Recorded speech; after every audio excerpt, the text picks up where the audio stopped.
থমকে ম্যাডাম ইয়ে কমলা থমকে নাচে কেন? তার কি পায়ের প্রবলেম না কোমরে ব্যথা? দাদা এরকম হাসলে হবে না, আপনি হাসলে তো আমরা সবাই টেনশনে পড়ে যাব।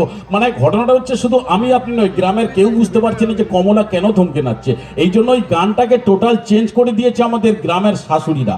আপনি জানেন কিভাবে? একটু বলি দিলে আপনি বুঝতে পারবেন। হ্যাঁ, ঘটনাটা হচ্ছে এই কমলা কেন থমকে নাচছে গ্রামের কেউ বুঝতে পারছে না। এই জন্য গ্রামের শাশুড়িরা কি করছে, তাদের বৌমারা কে কি কাজ করছে, পাড়া প্রতিবেশীকে ডেকে বলছে এই গানের সুরে। কিভাবে দাদা? একটু কমলা নৃত্য করে। হ্যাঁ একটু হ্যাঁ। এবার শাশুড়ি মা কি করছে, তাদের বৌমারা কে কি কাজ করছে দাদা একটু দেবেন। ও তোমরা দেখো গো আসিয়া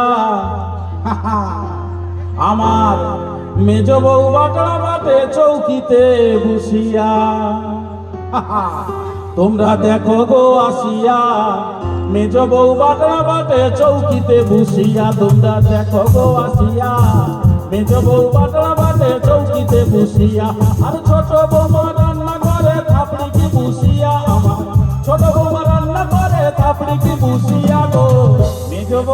মেজ বউ বাটনা বাটে চৌকিতে বসিয়া। তোমরা দেখো গো আসিয়া মেজ বউ বাটনা বাটে। কিন্তু এখানে তো শেষ নয়। আমি আগে কি বলেছি, পাড়া প্রতিবেশীর কথা বলেছি। পাড়া প্রতিবেশীকে এত তাড়াতাড়ি ছেড়ে দেবে ম্যাডাম? তারা বলছে আপনার মেজ বৌমা কাজ করছে, আপনার ছোট বৌমা কাজ করছে, আপনার বড় বৌমা কি বসে বসে খাচ্ছে। ম্যাডাম বলার কথা কিনা বলুন। হ্যাঁ, আপনি মহিলা মানে তো জানেন কোথায় কি খোঁচা দেওয়ার ব্যাপার থাকবে। এই জন্য আপনার থেকে অসংখ্য ধন্যবাদ। তখন শাশুড়ি মা বলছেন না, আমার বড় বৌমাও কাজ করে। বলে বড় বৌমা কি কাজ করে?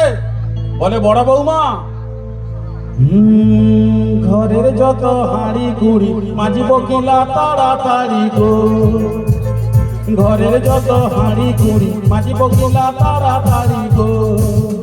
আমি বৌমাদের কাজ দেখেছি দুয়ারে বসিয়া। আমি বৌমাদের কাজ দেখেছি দুয়ারে বসিয়া গো। মেজ বউ বাটনা বাটে চৌকিতে বসিয়া। তোমরা দেখো গো আসিয়া মেজ বউ বাটনা বাটে চৌকিতে বসিয়া। তোমরা দেখো গো আসিয়া মেজ বউ বাটনা বাটে চৌকিতে।